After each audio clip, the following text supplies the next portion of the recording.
Hi there, everyone. Bryan here from the Oraculos School of Astrology. And today I'm super excited to be sitting down with Ortley. Hey, Anne.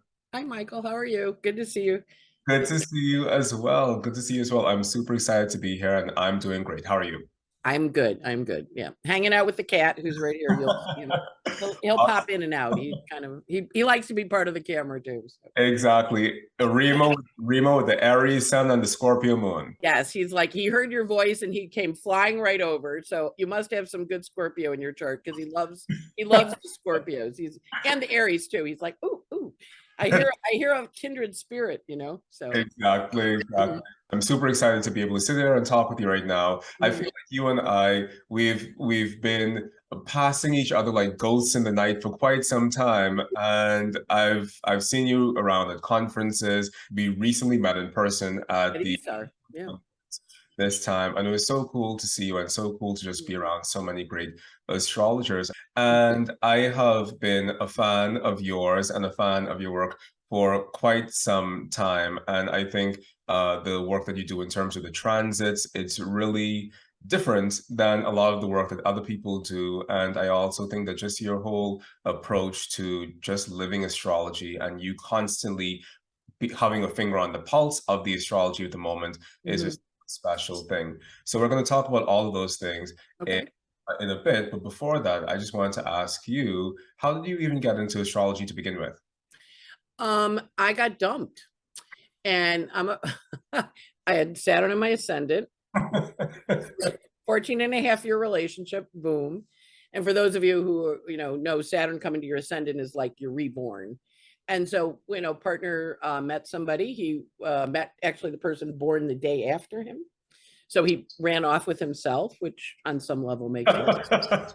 And he was on my prenatal eclipse. So he was born the day before my prenatal. So when I met him, it was like Zoom. And then when we broke up, it was like Zoom, right? Kind of, it was eclipsed. It was that kind of energy. So you know how like when somebody leaves, you get new people in because the chart doesn't want you to, nature abhors a vacuum, right?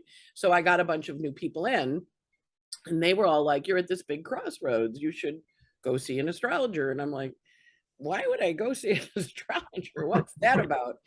And they said it a few times, and I'm Aquarius rising, so I always say no first. But then my Virgo was, well, this is gonna, all right, I'll try it. So I went and I had a reading at 11:30, on June, I think 17th or 18th in 1994, and I was in the reading. At that point, Saturn had gotten to my moon, so I burst into tears, and I hate to cry. And about halfway through the reading, I said, there was this guy, and I was at that point in sales, so we had learned, you learn how to read upside down, so you can read the client's desk. So just all of you who have people, the sales people come in your office, they read your desk, right? So I'm reading. He opens his book with numbers in it, and he goes, "What's his birthday?" And he goes through the thing, and he goes, "Well, he's gone, and he's not coming back." And then he proceeded to go through the relationship, the dynamics, what it meant, how it felt. And then he goes, and didn't you break up with him 7 years ago? And I went, because we had broken up, Saturn opening square. He goes, you got a whole new life coming. You don't even know what it is. But he's gone. But he knew all this stuff by looking at a book of numbers. And I'm like, Virgos hate to make the same mistake twice. So I'm like, wow. So I said to the women who had sent, and they all went to him for readings, right? And one of them said, well, he teaches. I'm like, really? He teaches? So Friday was the reading. I called him on Monday and I said, I'd like to learn how you did that. He goes, I'm starting a beginner class in the fall. So I went. It was the day right about my birthday. I'm born September 11th. So it was that Monday, 1994. And I sat on his couch for 2.5 years learning astrology. And his name is John Marcaselli. He's a very well-known astrologer. And I was one of the couch people. So if you've been in his classes, you're the couch people, you're the kitchen people, you're the wall people, you're the living people. Everybody has their section. And, I just sat there for 2.5 years and learned astrology. And about 3 months in, I'm like, we should learn this in grammar school, like math and reading, because it would make, and I, when I work with parents with kids and we talk about what the kid needs and how the chart, how to express yourself, how to work when you're having a hard time. And then I'm also like, this is our this is our operating system. I was a computer person. I'd programmed, I'd sold computers, I sold software. And I was like, this is a human operating system. Again, why don't we know it? So the transition from programmer to astrology was pretty easy. And we know that if people have a good math background, you know, or music background, they're good at symbolic languages. So those people have a good time, easy time picking up astrology. So it was very fast and very quick. In fact, he said to me, you have to stop now. I was like so enthusiastic. He goes, you're practicing brain surgery on your friends. And I went, oh, okay, I better be good. Right. Again, you know, you discipline a Virgo, they're very good. And he had Saturn in Sag that squared my moon in Sag. And interestingly, today I looked at the chart for our interview. Sagittarius moon is rising right on his Saturn. So we're talking about him. So I went to the John Marcusella School of Accurate Astrology, which is he does Western predictive astrology with a psychological orientation. So it's a little bit of, you know, it's a lot of the technique. He's Capricorn, Aquarius, Capricorn moon, Capricorn Mercury, Aquarius sun. So it's really good content. And then because it's so practical, then I got an astrology mother named Eileen McCabe, who was more karma, philosophy, big picture. And she's a Gemini with a moon Leo in Scorpio, right? So moon conjunct Pluto in Scorpio. And so she was my mother and he was my father. So she gave me more the philosophical Sagittarian stuff because my midheaven Sag, and that's her rising sign. That's her, yeah, I think that's her rising. But anyway, she's a Gemini Sag. Yeah, she's a Gemini Sag rising. And he was my Taurus Capricorn. So I had the two sides. And that, you know, they're both teachers here in New York. So I feel very blessed. I got a really good astrology education. And I know you studied with Gary Christian, right? He's one of your big teachers, you know, because he speaks really highly of you and how wonderful you are. And so I was like, oh, Gary, yeah, okay. So yeah. Yeah. So you had one of the best astrology teachers too, right? You know, so we know when we come from, for lack of a better word, good stock, that our job is to do that kind of work in the world, right? And Gary's a brilliant astrologer. He used to come to New York a lot, and you would kind of get in his brain and go for a ride, and you'd be like, you know, we're flying around. I mean, and it was like it was always an amazing experience. So I had dinner with him when we were out at ESAR, you know, so he was speaking very highly of you. So we have good teachers. When you find the teacher, and I do think it's important when you find that teacher and you go, okay, this is where I am, that you just sit in the chair and learn as much as you can and go from there. So that was it. And then as I learned, you know, I've studied Vedic for a while, 7 years with Ronnie Dreyer. I still study it. I studied Uranian with Judy Vitale, who was a student of Gary's. She was a New York teacher. I studied a lot of technique with Ken Kimball, who was Aquarius with a Virgo moon, and he did me tertiaries and math and, you know, prenatal, all the detail-y Virgo moon stuff. So I had really good teachers here in New York. So awesome. Yeah. So, and I love Uranian. So, and Judy studied with Gary, you know, and actually we did a road trip up to Brewster at one point to do a weekend workshop with him. And then I did mythic astrology with Wendy Ashley. So I've had a really round education. Oh, learn this, oh, learn that, you know, mythic astrology, medieval astrology with Bernadette Brady, you know, an online course. And then Deb Holdings' horary course, which is amazing, at School of Traditional Astrology. So I still take classes. I'm taking vibrational now with David Cochran. Because you know, you learn it and then, you know, you add things into the pile, right? So that's how it started. And it was 94. I was, I studied for, you know, 7 years. And then in 2001, I'd been thinking I want to go full time. I'm making clients and my office blew up on 9/11. That's my birthday. So I was kind of being a wimpy Virgo, like, well, you know, maybe a little more money in the corporate pot, you know, and then my office blew up and I'm like, all right, I guess this is a sign from the universe. I should go be an astrologer. So I went full time in September of 2001. And I started studying in September of 94. So, and I've been full time since then. You have an amazing story, Anne. It pulls you in, you know. Like, that's what astrology does. It comes in and you go, whoa, I'm there, you know. So Yeah. Definitely. One of the things that I really find awesome about you is this reference to your teaching and your pedagogy and who you've come through. And for me, for example, I mean, Gary has been one of the pillars within my own astrological life, but my whole life before meeting Gary was strictly traditional astrology. And so I always tell people that I'm a thoroughbred, purebred traditional astrologer, and I also practice Uranian astrology because for me, my first introduction to astrology was really through the Kabbalistic Tarot. And one of the backdrops of the Kabbalistic Tarot is Ptolemy's astrology. So even as a kid studying astrology, I was first familiarized with traditional astrology. And then I think the first time I ever heard somebody say that Pluto was the ruler of Scorpio must have been at UAC in 2018, because so much of my life before that had really been steeped in this traditional method. And then from traditional astrology, I went on and I studied with Mira Epstein, who's also in New York. Excellent New York teacher. Yeah. Exactly. And so I've gone through all the levels of NCGR with her. And then after that, I went on to study with Lee Lehman and Judith Hale and Christine Skinner and Faith McInerney and all of these people, because at the end of the day, I started to realize that while traditional astrology is always going to be my stock, I care more about the practice of concrete astrology, no matter what it looks like. So I don't necessarily need for something to be traced back to Firmicus Maternus. I need to know that as a practicing astrologer, the things that I'm practicing are going to work in the concrete world. And I found that in Uranian astrology, I found that in Vedic astrology, I studied a little bit of Vedic as well.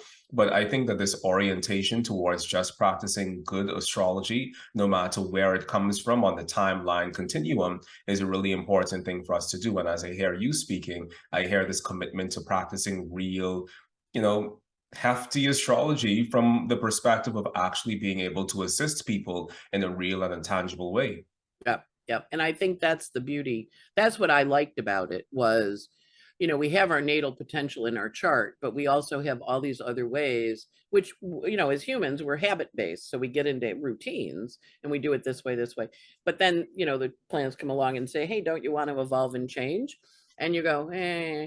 And astrology shows you how to do it. So I love, and I find this with Virgos, we love a good system that works. And so I do the same thing. I pick, like I'm not a Vedic astrologer at all. It didn't come in quickly, but I gave me a lot of understanding of the 12th house power, the power of the 12th house. And it gave me a lot of understanding about, the phases of the moon, because the nakshatras and how they apply, but it also isn't my natural language. But it was like, oh, it's kind of like eating Chinese food or a different, it's all good. Yeah. And I think as you apply it and you learn it, it just makes everything richer. Yeah. So I think that basis. So you were with Faith. She's a New York astrologer too. Yeah. So yeah. And she's a really good Uranian astrologer too. So yeah. She definitely is. And I think this point that you just made about the Vedic astrology not coming in quickly, I think that that's something that I found as well, because I practice Iyengar yoga, which is a very classical school of Indian yoga, but I also have studied Ayurveda within my past, because I have a whole part of my life that I really dedicated to healing and cultivating myself as a healer. So I studied Ayurveda and I became an Ayurvedic counselor, and I also studied Reiki and I did that. And so I turned to Vedic astrology because it felt like the most natural progression of what I was already doing insofar as Eastern wellness-based practices were concerned. But I had that same experience that the system is very lovely, it's very beautiful, it's very comprehensive, but it didn't come in quickly. And one of the things that I've attributed that to, especially after studying more of the classical sources of astrology, is that we have such a rich and living Western esoteric tradition that sounds like us and it resonates with us and it mirrors our realities. Even if you read a book written 2,000 years ago, the Corpus Hermeticum, for example, that's a really old book, it still sounds like it can speak directly to our Westernness. And one of the things that I found in Vedic astrology, for myself at least, was that I was missing that piece because it's so deeply entrenched within that particular culture that it didn't really reach in and grab me by the kidney strings in the same way that I find Western astrology does. So I just want to know, for you, from your perspective of having been exposed to Vedic astrology, what do you feel was the thing that didn't really click for you? Well, what I look at it is, because astrologies are always based on the culture they're in. So I agree, that whole band of Western astrology coming out of the Mediterranean, the Hellenistic, and, that's kind of my group, Irish, Italian, German, Dutch. But the Vedic is based in religion. So it's a religious system, and it explains the caste system in India. Like if you reincarnate as an untouchable, it also is not real female friendly, because in India, your husband dies, you're supposed to hop on the pyre and die with him, right? So I often find people that have had a Vedic reading that are female, and they'll go, well, and I go, hey, remember their religion, their culture, it's the scriptures, they ask male or female, and then they go, you will not have any children. You will only have girl children. You will have many children and they will all be boys. So I kind of go, okay, well, in the case I just did it this weekend, I was in Cleveland teaching, and one of the women was talking to me, and I said, yeah, you have a Mogadishu Mars, which is a really big Mars. And you're a year of the horse, which in the Chinese system, horsewomen are untamable. I'm a Chinese horse.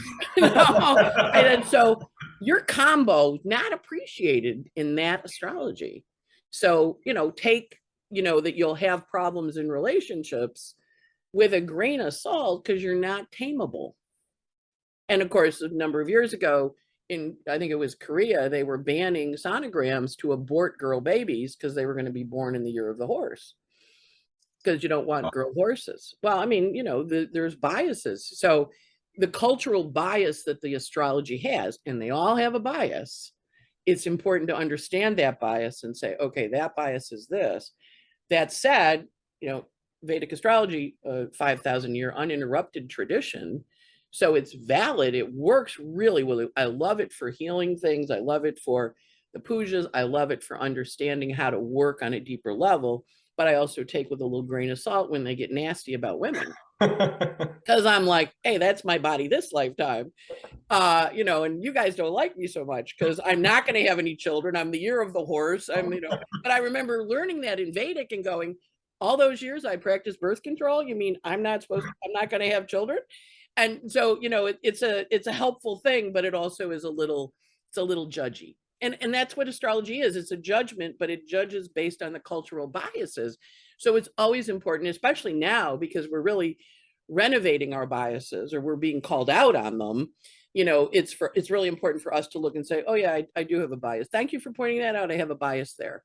And I understand that bias, and that helps. So I found it really helpful, but I couldn't just get into it, and I'm also not from, my genetic line in this lifetime comes from European, Irish and German and Dutch and Polish and Serbian, and my father was whatever those things are, before, he came in, the evolution, like of the apes kind of thing. He had that, and I'm like, oh, I got a little of that, and I know I got it from my dad. I didn't get it from my mother.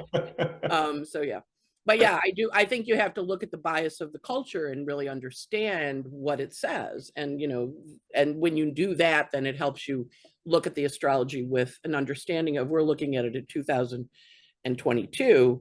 And it was valid back then, but there's also a guy, Eric, drawing a blank on his name, but he said, would you want to have brain surgery with the techniques from the 12th century, or do you want to have them now with a laser beam? So we have to update too. And I'm like, yeah, I don't want a brain technique from there. Brain surgery. I kind of like my laser beams here. So it's good to understand we update and modernize it. So definitely. I think one of the things that I found problematic, particularly in the traditional astrological community, which is why I have stopped really engaging with the online traditional astrological community, is that there's this deep spirit of revivalism that we find within traditional astrology right now, but it often, and not just even Vedic astrology, I think that even in traditional Western astrology, there are people who tend to get so caught up on the minutiae of of what was done in the 12th century, or what did Ibn Ezra say, or what did Guido Bonatti say, and it's very detracted, or it's very separated from how we live within the 21st century. And I used to be really involved in all of the discussion boards and all of the groups online where people would be going back and forth about these techniques. And at the end of the day, I had to say, you know, do you people even work with clients? Do you even do you even do you say that to the clients? Exactly. Do you work with clients? Do you say these things to clients? Do you read charts? Because if you actually spend more time reading charts, you would come to realize that a lot of these things, they're elegant on a theoretical level, or they probably make sense from a theory perspective, but not everybody who has Sirius rising is going to be attacked by dogs. And not everybody who has this other affliction going on within their chart is going to be a prostitute. And not everybody who has these other things going on are going to manifest their lives through that particular lens of a 12th century astrologer, because we have shifted so much beyond that. So we need to find out, how do these things make sense, not just from a theoretical perspective, but also from the practice of reading charts and working with clients. Yeah, totally. And I agree that really that makes a huge difference, because, you know, when people say to me, to your dog bite, I had a student, she became a student of mine, but she came for a reading. So she'd studied astrology, and she goes, okay, so I have Bellatrix and I have Sirius, and and am I going to go blind? And I look at her, and she got a little scar here on her eye. And I said, well, you got a little scar there. Were you bitten by a dog? And she goes, I was. I said, and 100 years ago, 200 years ago, you would have gone blind. But now we have modern medicine that intervenes, right, and takes that away. So we also have to update our knowledge. We have medical stuff. You have transits. You know, you had an infection, a dog bite infection, you would die. Now you can go get an antibiotic and you aren't going to die. So we have to modernize our interpretations too of things, and say, hey, this is part of the story of you, but it isn't. You're going to be affected by the culture you're in. And obviously, if we were living somewhere where didn't have antibiotics, might be a problem, but we have those. So it's got a blending piece to it too, that is really about taking the basis of it and then filtering it through what we know now, and then filtering it and also working with people, because our concepts of who we are have evolved from, you're going to be a slave and a peasant and die in the forest. I mean, when I did the Vedic, all these people were going to die in the forest, you know, and, you know, get killed in the forest. I'm like, all right, well, there's no forest in Manhattan. It's all concrete. You might call it a forest of concrete buildings, but that energy of, we have to modernize it and give it a different, give it an up. I don't say different, because it can show the energies, the illnesses and stuff like that, but we're going to treat them differently. You know, I have cataracts, right? So I'm thinking, oh, I need to have surgery. Well, I remember my grandmother had cataract surgery. She was down for 2 weeks. But now you go and you get a little laser beam and you're out the door in a week. You know, your batch is out, you're out the door and you're seeing in a day. So we've modernized and we have to adjust. And of course, as Pluto goes into Aquarius, this next chapter, we're really going to modernize, because Aquarian is such a revolutionary sign. And the last time it happened, we said no kings. Rule of kings is gone. Now we're going to probably take on the corporations. Rule of corporations is gone. What's humanity? But we have to recognize this evolution over time. And of course, when you look back at themes and times, you see, oh, that's what happened then. What's happening now that is similar to it conceptually, but a whole different variation, you know? So it's a fascinating art. And I love looking at the old stuff and then going, and how's that now? How's that now? So, yeah. But to your point, not everybody's going to get bitten by a dog, right? I mean, I had Mars and Leo, a lot of times they're a little afraid of lions.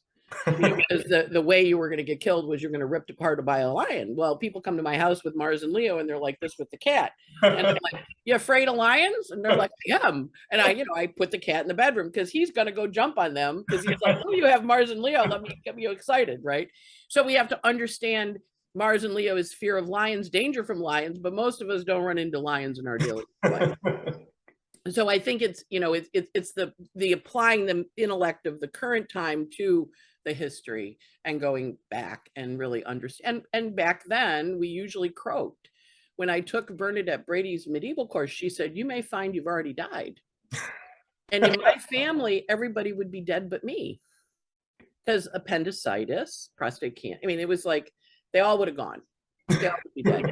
And and you kind of go, oh, okay, I'm like the only last one standing. So you have to kind of filter it with your current intelligence and look at the historical underpinnings, because it wasn't observed. I mean, the whole beauty of astrology is it was observed that these things were there. So. Now, one of the things on this note of observation-based astrology that I think is really cool about the work that you do is when I was first introduced to your work, it was Anne Ortley, the transit lady. Anne Ortley, the lady you listen to in order to know about your weekly astrological weather. So when did that start in your life? I have Juno in Libra, right? So on the world point. So people will say things to me, you should do this. And I go, really? Why should I do that? It's in my seventh house, but it's at 0 Libra. So what happened with the weekly weather was I had a student who said to me, you should write a column. And I'm like, okay. And at that point, there was a woman named Stephanie Azaria who runs the Cosmic Path.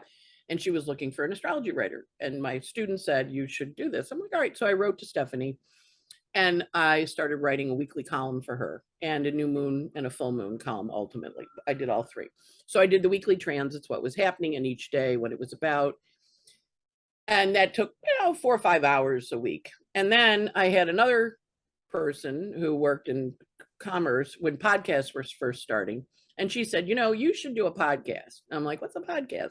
And, she pointed me towards podcast land, and I did it. And that grew, and then it was kind of like, this 4 or 5 hours of writing a week, let's go. I can talk a lot faster than I can write. I can do it in a half an hour instead of 4 hours. So I shifted to the podcast, and I think that started in 2006. And then last 3 years ago, I started doing stuff with Astrology Hub, and then we started doing all the camera stuff. And so then I was looking at, I always say, how do you find me? And it was a lot of people saw you on YouTube. So last year I started a YouTube thing because I'd done YouTube with Amanda Walsh on Astrology Hub. So I tend to get led to things. Twitter, same thing. My assistant said to me, why don't you Twitter? I said, Twitter, what's Twitter? I always say, what's Twitter? And she goes, it's this thing where you send it. I said, what would I do? She goes, the daily aspects. I'm like, what? She goes, well, we'll just tell him what the aspect is and we'll send it out. I'm like, okay. So we're doing Twitter. Well, 77,000 people last check get the daily Twitter. I mean, I don't know if they all read it, but I've had people call and say, hey, Mercury opposite Neptune, they're lying to you. I'm at a car dealer. I showed it to the guy and he gave me 2,000 off on the car. I'm like, all right, so it's helpful. And then also with Amanda, we started doing pocket full of pocket astrology in your pocket, and people really liked it, but she didn't want to do it anymore. So now I'm doing it. So you get a daily audio and your Twitter feeds all at once.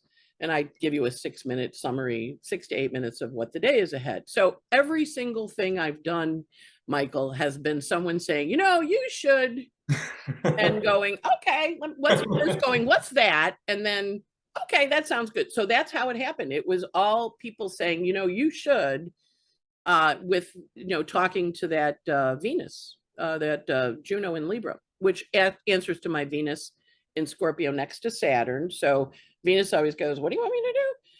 And then, all right, I'll try it. And then it grows. So that's how it's happened. And I, thank you to everybody that suggests things to me, because I do listen. I may not do it right away, but I've learned, back like when I argued with them about going for an astrology reading, now when someone suggests something, I go, well, what is that? And tell me about it. And why should I do it? So that's how it happened. Yeah.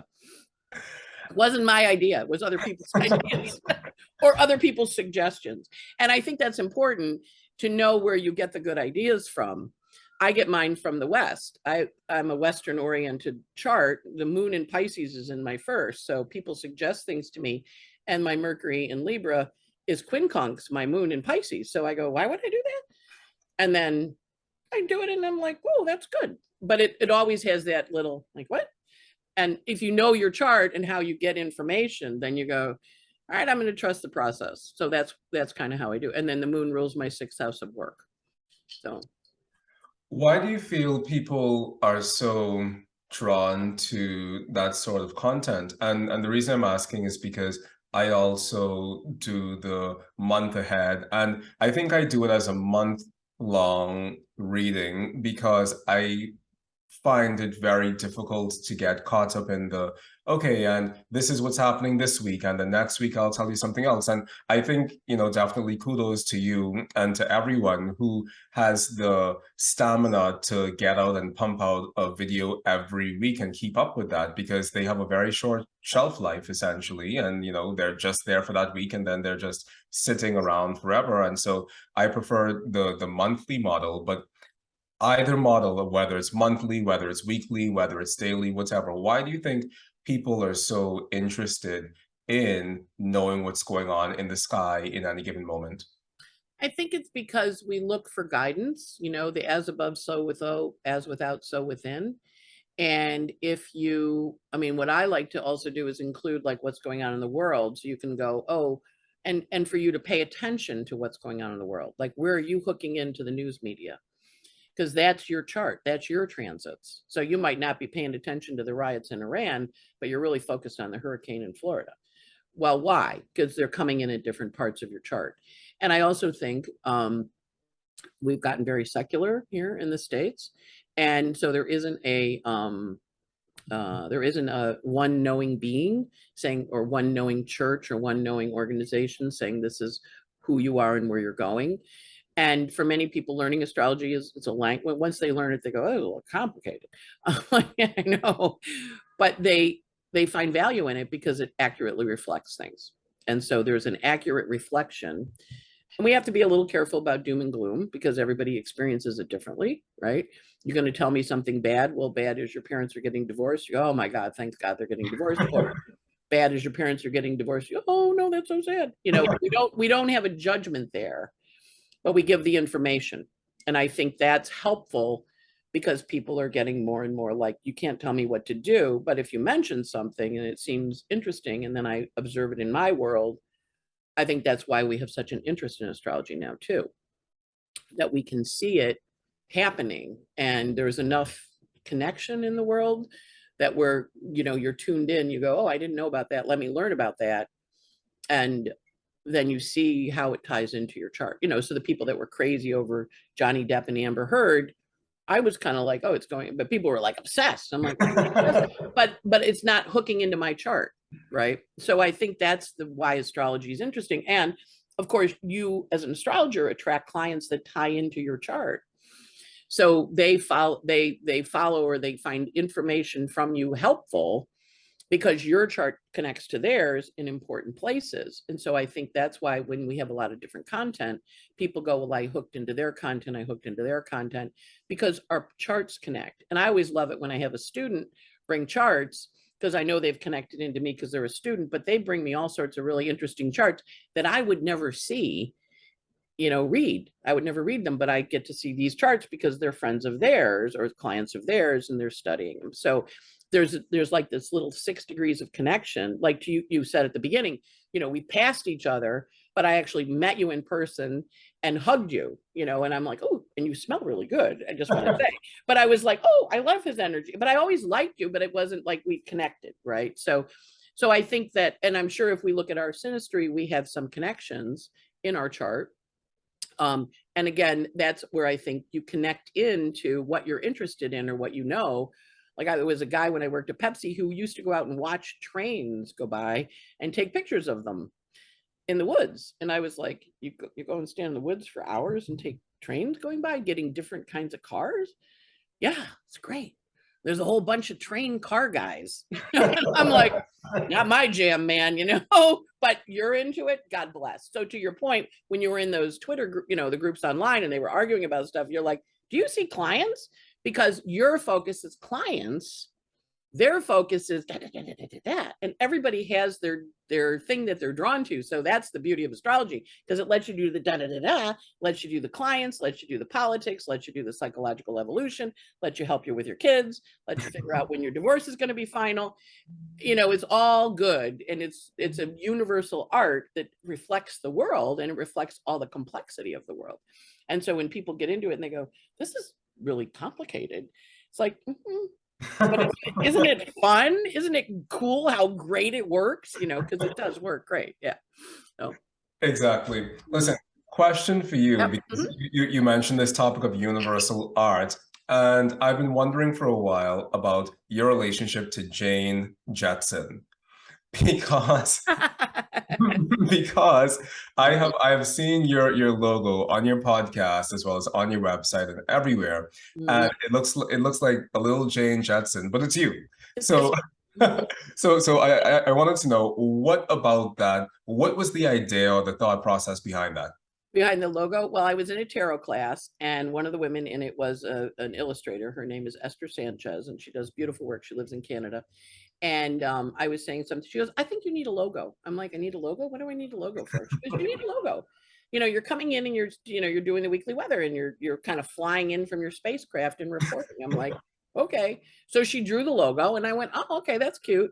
And that, I mean, again, it came from others, always comes from others, but that was where it came from. But as a kid watching the Jetsons, which of course was a cartoon when I was a kid, Jane Jetson had to put on a little face because the phones were computers, you know, you could talk on them. And I remember thinking as a kid, why would you want to do that? Why would you want to talk on the computer with your face showing?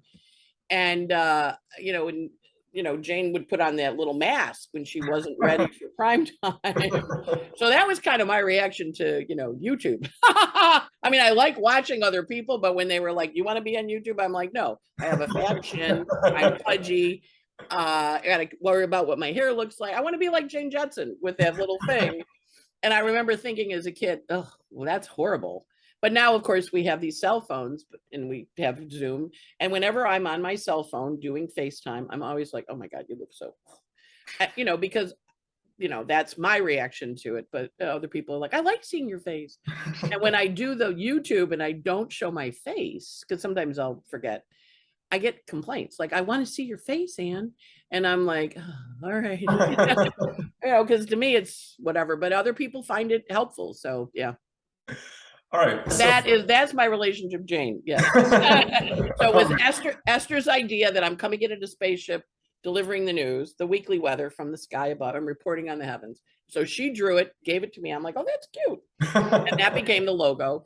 And then it was, again, I'm very much respond to what comes towards me, Mychal, and go, "Okay, I guess I'm supposed to pay attention to this," So that's how the logo came about. But what I've done now, because I'm starting to teach, is she redid it. So there's one of me juggling planets. There's one of me sitting on Saturn, one of me with the bright red desk and the two cats on it and juggling. I mean, so there's all these different logos she's done kind of, I've gotten out of the spacecraft now. So when I was in ESAR, I put a couple of those up. I did the one of me juggling the planets, because now I have legs instead of just being. Awesome. Now, in terms of your whole transition to YouTube and doing your own thing on YouTube, and I've tuned into some of your content, and one of the things that I find amazing as a person who also does astrocartography is that you've branched off from what we would quote unquote normally do with astrocartography, and you're now implementing it within your weekly weather forecast. And so I want to know from you, where did that idea come from for you? Well, I always did that. The way back when I was studying astrology on John's couch, he had this book of world horoscopes from Nick Campion. And, when you first start astrology, you buy a lot of books. And that book was $45. So it was a lot of money. And he goes, "Someday you'll own this book." And I looked at that book and I went, "Ooh, this is really," because it's got all the history in it of what chart, why this chart, the Israel chart has the two charts when Ben Gurion slammed his fist on the desk, say the state of Israel, and then when the British flag came down. And so that was good. And then I ran into the one for the cities in New York, in the United States. Penfield, I think it's Penfield, it's a yellow cover. But so I was like, oh, cities have charts, countries have charts. Interesting. And then I'd taken a course with, there was a relocation or a locational astrology that NCGR did. And Chris McRae has a thing called geodetic house systems. And she had a map in her den, and she would map the eclipses across the country. And it was the Falkland Islands, the eclipse went through, and of course Britain went and had a fight in the Falkland Islands because they owned them, colonialism. And I'm like, and the eclipse went right through it. I'd never heard of the Falkland Islands, and suddenly there was a war, and the eclipse line went right through it. And I'm like, oh, this is really cool. So I had run into astrocartography a lot as kind of growing up with it. And when there would be like a flood in South Dakota or in Sioux City, Iowa, I think it was a flood, you pull the chart and it's got all this Neptune stuff. So the fact that country charts are alive. And part of, for you did the NCGR certification, part of the level 3 is you have to do a mundane event and write about it and, look at the leader, look at the eclipses, look at the country chart. So I found that fascinating when I did my level 3. And so that is kind of naturally always been part of it, so when I was doing Astrology Hub, I would be to Amanda, can I bring these politics in? She's like, no, like we don't do that here. And I'm like, all right. But I was like, when we finished and I started doing my YouTube, I'm like, I'm going to do the politics because we're having a Pluto return and we need to get our shit together, excuse my French, to go through this. And I think the politics and the world points, and that's part of what the YouTube was for me, was I think doing that. And then I can illustrate it, put the maps up, which I did do in my newsletters. But again, obviously on the internet, it gets a different audience and a different spin. So that it was always in there from when John showed me the World Horoscope book by Nick Campion back in 1990, because I bought that book going, this is like 3 astrology, I'm going to buy it, it well thumbed.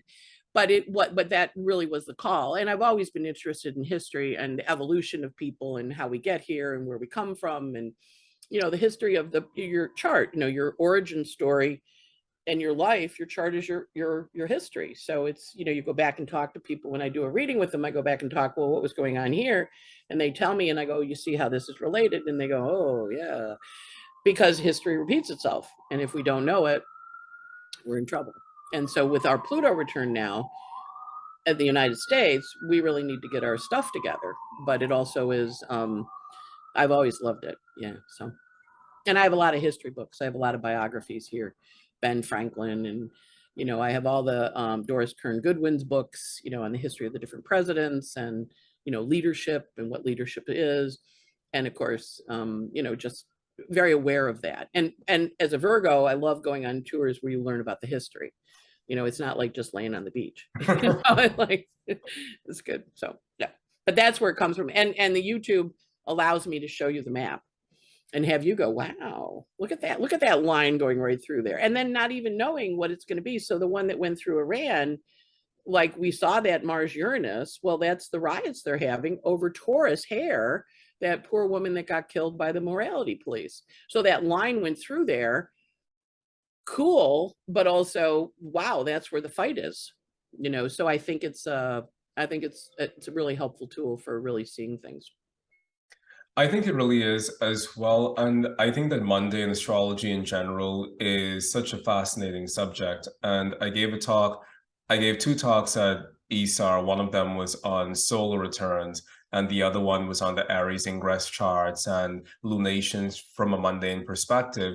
And I think the solar returns talk had over 120 people. And then the mundane astrology talk probably had 20 people in it. And it was fascinating for me to see that difference in terms of the level of interest, because in 2020, I think a lot more people were more fired up about mundane astrology as a topic. And so we saw summits occurring regarding mundane astrology specifically, and we saw so much energy being pumped into mundane astrology and the astrology of world events in general. And now I find that, just based on my own experience of giving those 2 talks, people are now back focusing on me, what's going on in my chart, me. And I want to find out from you, how important is it for astrologers to embrace mundane astrology more fully? Well, I think again, it's like, different versions of astrology for different people, right? Um, I find mundane astrology, particularly when a country's going through a hard time, is very helpful because it gives you optimism. And so as I'm looking at the Pluto return for the United States, I go, well, you know, um, Rome had a Pluto return, 500 years, fall of the Roman Empire. Britain did, Dutch, Holland did, Portugal did, Egypt did, once they ruled the world. And then but you can still have a cappuccino in Rome. So we'll be okay, right? But we do have to go through this transition where we have to really figure out what our vision is. And when you've had a Pluto transit, the damn thing kicks your butt. But when I gave that lecture, it was very helpful because the next day, I think it was that day or the later, this guy came over to me who I didn't see his face. He was backlit. I didn't see his face. I didn't see his name. And he said to me, Anne, we've already had a Pluto return in the United States. I said, we have? And he goes, yeah. And he goes, the 1619 project, which was when the slaves first were imported, enslaved in our country. We had it 250 years, and that was the Civil War, 1865. And I'm like, oh, and bloody, horrible, awful, but we ended slavery, right? I mean, still crazy world in many ways, but there was Pluto return, and I went, oh, thank you. That helps, because I'm looking at this one, which is going to be a little whatever here. The old white guys that owned land and owned slaves, or owned people, enslaved people, whatever terminology, those guys are who we're rebelling against now. And of course, that structured control thing with Pluto and Capricorn, the government that's beholden to the corporations. So now we're looking at that and saying, are multinational companies more powerful than countries? And what's our vision? And I'm like, corporations should die. They should die like we do at 80 years old and have to sell all their assets and pay taxes and flush the stuff back into the world, put it back in rather than owning it. So I think, our vision of how we get there, and what we do, but the idea of the Pluto return, which is really profound. And if we've watched Pluto returns, Pluto as it goes through signs, it radically changes things. When it went through Scorpio, we redefined rape as a act of violence, right? And before that, you did something to deserve it, right? And so, but we reframed it. When they were doing the Cosby trial and the women were testifying, they were like, there wasn't a concept called date rape. What happened, but we didn't have a name for it. I somehow felt I was to blame. So I think as we evolve and as Pluto comes forward and he says, hey, we have to change this. It's got a lot of power. Do you really want it to have all that power? And when it went through Sag, and suddenly it wasn't just women, it was boys getting abused by religious authorities in the Catholic Church and the press. And, so as we watch Pluto go through and transform things, it gives us a different way of, thinking about stuff. So I find mundane astrology with those greater outer cycles as so important. And right now we have so many big ones starting. So I think it's really important, like planting good seeds, because when the conjunctions happen, Pluto returned to Pluto, the Jupiter, the great conjunction of the Saturn, Pluto, Jupiter, which was the COVID, which we had back in 1900, or, which was the great influenza, but that one was on 0 of the cardinal signs. So that was the great world wars. This one's at 22.5 of the cardinal signs, still a world point, and the world all got COVID, but in different ways, so I think understanding those bigger cycles help us have perspective. And I think as astrologers, part of our job, especially if we're working with people, is to make them think hope. We have a lot of people going, rah, rah, rah, rah, rah. I'm like, hey, big cycle coming to an end. Better figure out what you're planting, because you've got this opportunity to put the stuff in the ground and grow it. And I think if we understand that, but I agree, we're all, to your point, now everybody's back going, okay, I'm not really worried about world events. I'm back to me, because our job now is to have a personal renaissance that we then bring our charts out into the world. and say, how do I grow my best life? Because I'm incarnated now. Again, that's where the Vedic comes in, and the stuff with Eileen McCabe, the reincarnation. We're all incarnated now to do the work of this century and this culture, and to make people as conscious and aware as possible, or at least to ask the questions so that they sit back and they go, oh, I never thought of that before. And go, yeah. And also to be trained and to be learn how to think, so, or to say words in a different way. So when I say slaves and somebody wrote to me and say, Anne, it's not slaves, it's enslaved people. I'm like, okay, I hear you. And, when they go crazy about the woke thing, I'm like, isn't it better to be awake than to be asleep? But I, again, it's my, I think our understanding of how we get somewhere has to come from our willingness to be experiential in the world and go, wow, what am I learning now from the planets? And my teacher, Ken Kimball, would always say to me, because a lot of times people look at astrology charts and worry, oh my God, this is coming.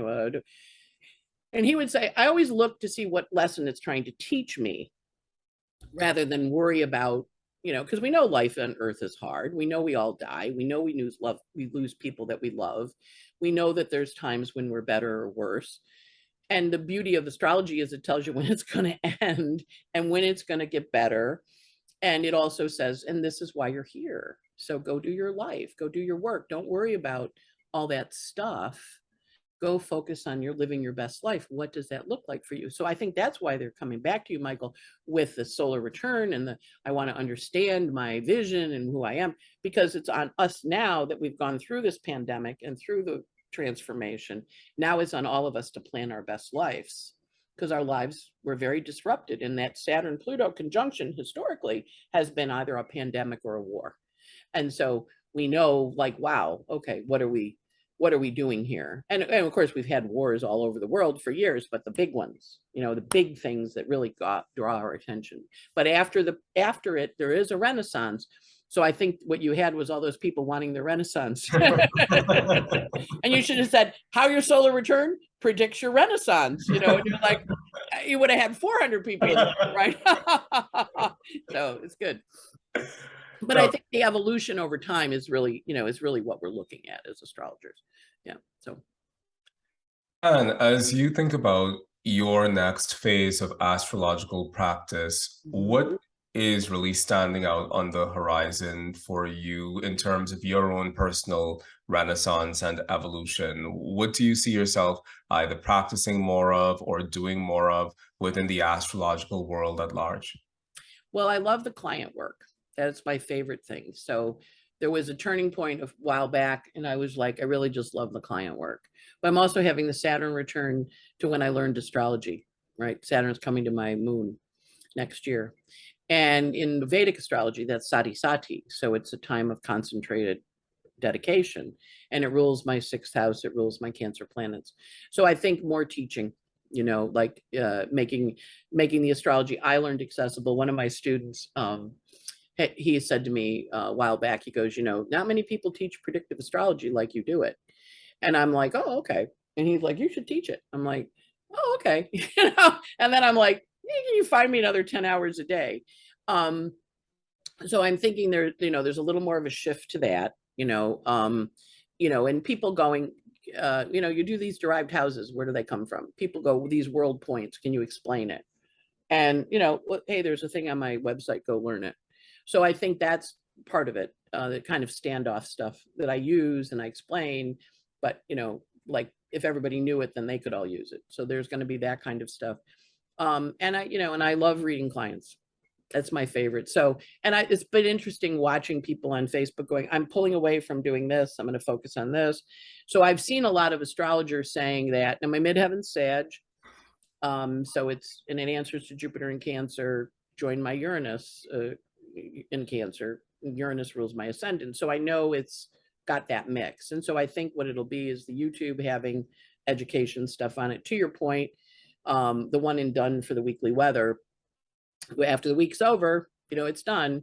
But the stuff that, people can go, oh, let me learn about that. Let me learn about this. I think that, the vehicle of the internet is huge for us to be able to reach people. And again, if people are oh, let me learn about this, let me learn about that. And I'm a firm believer in, you know, the more people are educated, the better. You know, I'm like, study with lots of teachers, learn a lot of stuff, figure out what works for you, and go forward. So I think, you know, that's probably what it is. It's making, and I, you know, I have a woman writing me and going, and actually this morning before I had you, I was Googling, is there a Teachable for Dummies? Because it's, you know, like, I got to learn how new software.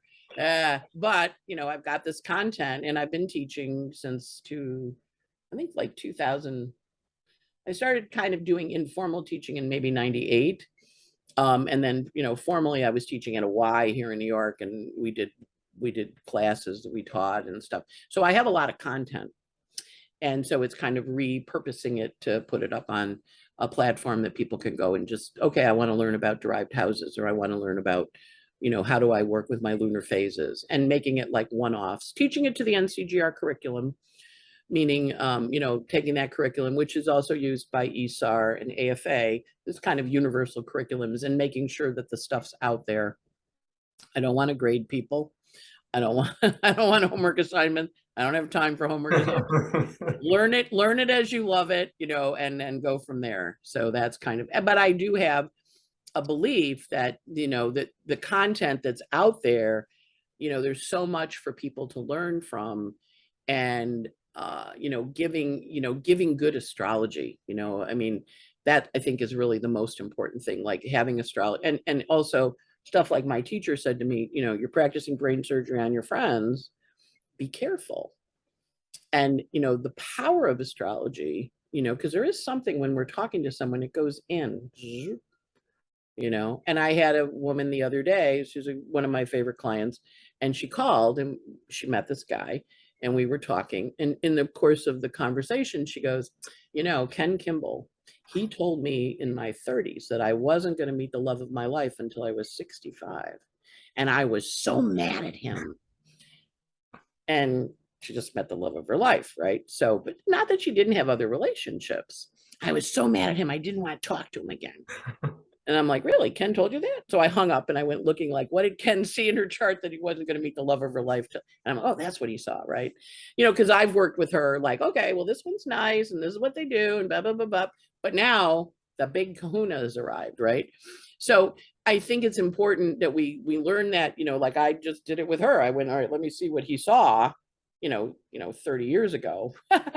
And it got her mad, but he was right. You know, so it's interesting. I think that kind of ability to have that kind of knowledge and exchange and learn it, like, let me go in and understand so that I can give out. But then also recognizing when he said that to her, his Aquarius with the Virgo moon, she was really mad. So I think there's also appreciating the sensitivity of clients. And so in that capacity, I'm involved with OPA, which is about, you know, practicing professionally so you don't hurt people, because that's important. Not to say I haven't. I'm sure every astrologer has, because you see something and you say it, and then it comes back to you. And sometimes you don't even think about it. Like I had said something to one of my students about the father would live with the daughter. So the mother said, so that means I'm dying first. Now, I didn't say that, but that was She heard. And indeed the mother did die first. So it's an interesting art, because we have to be very, very conscious of the power of the art and craft that we practice. But it also is, you know, the chart describes the path of the life. And so that I think we have to have an enormous respect for. And I know I've blurted, and I remember one time I was talking to someone who had that Saturn in Libra, Neptune in Libra conjunction in their chart. And I'm, you know, I had a lesson with John about the chart, and I was working on it, and I was just full of my Saturn. And he was kind of sitting there getting smaller and smaller and smaller. And his partner was there, who was my friend. And the partner came over and sat on the couch next to Tony. Tom kind of held Tony's hand, and Tony kept getting like this, because I'm talking about his Saturn. And I'm like, and I'm watching them, and I can see Tom, he's a Scorpio, he's just looking at me like this, like, you need to stop now. And then I'm like, do you want to hear what John said about your chart? Which of course is a lesson. I'm going to play the recording. And Tom was like, I think we're done here, Anne. And I went, oh, okay. And, but I, you know, you go tromping in somebody's stuff, you know, and that's what the chart lets you do. So you have to be careful how you tromp. And I'm not always careful. I mean, I try to be. I really try to be. But when someone says something to me, like I go, oh yeah, that would have got it. Right.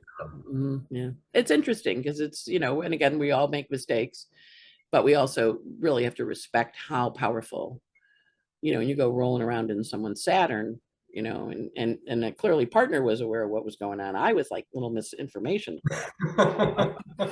I do better now, Mychal. I go, do you really want to talk about your Saturn? You brought it up, you know. So. Good. Yeah. So. And last question I want to ask you is, in terms of all of the experience that you have in astrology, how do you feel about sitting down and writing a book? I actually have 3 in process, right? And I have a book editor at Penguin who comes for readings and goes, so how's that book going? And I'm like, working on it, you know, and so she just came last week and it was like, so how's it going, Ann? Like, again, 10 more hours in a day, but yeah, it's in the process. So one of the things I want to write, you know, the book is, if it's in your heart, it's in your chart. So that's kind of a general, you know, encouraging you to follow your chart's path, your heart's path.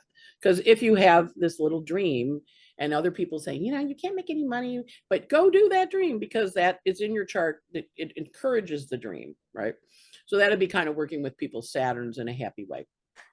And then the other one is the pinball, which is this thing I do based on Vedic and Uranian and computer programming and solar arcs. And so it's kind of a combination of those 4 different things into like the energy flow of the chart, which is also my programming. You know, you come in at 0 and you go through the aspects, you go through the planets in order, kind of like a giant pinball game. And I teach that a lot and I need to write it. And then there's another one that's kind of murky in there and it's more of a, like a television series, you know, like using astrology for finding the perfect partner and how you do it. And so I kind of have that, you know, it's got these vignettes that I've been writing down, but they're not coalesced yet. So there's 3 working, but I haven't done it yet. Did Gail Gonzalez call you and say to answer the question? Because she's like, how's the book? And it was funny when she first enlisted me, then she would send people for readings, you know, this will be your editor, this will be your marketing person. You know, they would all come and they go, oh, you know, I'll market it when you're done. I'm like, oh, okay, you're really nice, you know. So so they're in there, but it is, you know, I mean, and I have 14 bookcases in my 1-bedroom apartment here, Mychal. So I have a lot of books. And so I invested in Gemini in my 4th house. So I have a lot of books and I did as a kid growing up. So I love books, but it is really, to your point, it's like, it's a, you know, it's a lot of work. And yes, so I do know that I'm supposed to. So, yeah. So thank you for bringing it up. I'll send you a copy and I'll say, you know, it was the interview with you that got me off my butt to do it, you know, so all good. Please do. And you know, I was talking to Gary the other day and his whole thing is that back in the day, astrology used to be a field where you either published or you died. And today, you know, I've heard you speak so much about the internet and about how the internet has really revolutionized what we do and how we share information, that it would seem as if the actual necessity of a tangible book isn't as great for an astrologer, because the internet allows us to have the same sort of wide platform that a book might have allowed us to have in the past. But I definitely still feel as if there is an audience of people who are really hungry to not just hear the astrologers that they love, but also read the astrologers that they love. So I definitely think that you should be coming out with that book. Okay, thank you. Oh, and I agree with you that there's a very strong, and also I find a lot of astrologers have a lot of books. It's a very booky thing, you know, and I'd be willing to bet you have a number of bookcases in your house. Definitely. Starting with the Kabbalistic, all the Vedic stuff, you know, your traditional astrology, the new stuff, the mundane, you know, they kind of come to us, you know, on a we find them, you know. So I think that's that energy is important. I am a real lover of books, so it's just there, you know, writing is a lot more work. But the nice part about the some of the software now, it translates it for you. So I'm like, well, if I say it and then I take it off and copy it and paste it, that could work. You know? Well, I can talk a lot faster than I can write, you know. So well, I mean, you know, so my background is I'm a journalist. I used to be a broadcast journalist way back in the day.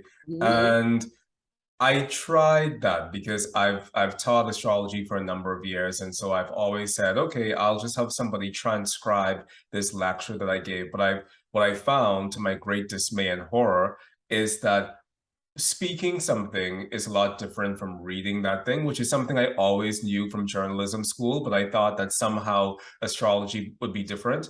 And none of the lectures that I actually had people transcribe for me, all of the content was there, but it made more sense in the live class environment. And I realized that sitting down and writing a book was a completely different level of discipline that I needed to cultivate, because my spoken book or my spoken lecture would not translate to a book as easily as I thought. So I don't mean to stress you. No, well, it's good. You're telling me don't go down that path, and that's good. I take advice to not go down paths too. So and you're telling me as a journalism major, I'm like, okay, so this guy knows how to write, and he's saying, no. It is different. It is. I mean, I've had people transcribe my readings. There's a lot of and you know, it's like this, and you know, because you're getting other things from the reading that isn't all proper English either. You know? more slangy. Yeah, so that makes sense. Yeah. Definitely. But speaking about your readings, how can people reach out to you to get a reading from you? I have an online booking system, so you can just sign, you know, go to my website, Ortley.com. And if you don't know how to spell the last name, astroann.com, Ann with an E. And it has a link there, and you can put in, it shows the calendar, shows the times available, and you can pick a time and fill it in and go. You fill in your birth data if you're new. If you're returning, I keep that on file, so you just book a time. So yeah, I went online again. Somebody suggested it to me, and that makes a world of difference. You know, because you emails back and forth, setting up things, and then schedules change, and so that's how you get a reading. Good stuff. And so I'm going to put all of your contact information down in the description box down below, so that all of our listeners can reach out to you for their readings, and so that they can experience your pinball approach themselves, because I definitely love hearing you talk about it. And I also love just your depth of astrology and your relationship to the astrology that you practice. So everyone who's listening, definitely get a reading with Ann Ortley, because this experience has been a really great one for me. Yeah, me too. It was lovely to do this. Thank you so much. And Remo's sleeping over there, so I'm right. Once he knew we were going to be talking, he's like, okay, you know. But yeah, it was lovely meeting you in person, and lovely doing this interview. And thank you so much for your work in the world, because it's really good. Really Definitely. Really good astrology. You know, just saying, study with this man. He knows what he's doing. And of course, you know, we're creating baby astrologers. You know, it's kind of like that picture Neil Tyson had of the star giving birth to baby stars. You're a good astrology dad. Thank you. Making your baby astrologers come out and grow up and be good astrologers. So, exactly. And listen, thank you so much for being here. And to all of our listeners and viewers, if this is your first time or your 1000th time joining us here on the Oraculos podcast, thank you so much for being here as well. If you've loved this episode today, then by all means, please subscribe to the Oraculos podcast, no matter where you find us on the internet, as well as share this interview with your other astrologically and magically minded friends, because more and more people need to know about astrologers like Ann Ortley. Until next time, I'm Mychal, Bryan, leaving you in peace and love and hope until we meet again. Have a good one. Bye-bye. Bye, everybody. All right, Ann Ortley. Good.